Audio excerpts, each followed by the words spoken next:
મોસમ વગરનો વરસાદ વડોદરામાં પડી રહ્યો છે. ભગવાને મારી સાંભળી લીધી. મને બહુ ગરમી લાગતી હતી એટલે ભગવાન વરસાદ વરસાવ્યો. ભાઈ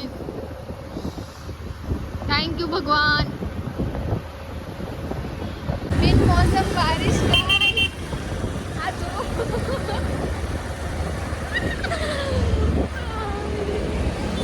ગાઈસ ચાલુ વરસાદમાં પાવભાજી ખાવા આવ્યા છે. રસ્તામાં આવ્યા પછી પાવભાજી ખાવા માટે નીકળ્યા પછી વરસાદ ચાલુ થઈ ગયો. આ કૃષ્ણાની પાવભાજી સારી આવે છે એટલે અમે અહીંયા આવ્યા છે. ચલો ગાઈસ મંગાવીએ.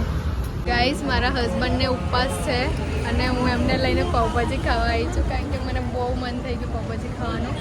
તમે ખાશો? થોડુંક ખાશો? પાણી આવે છે મેડમ?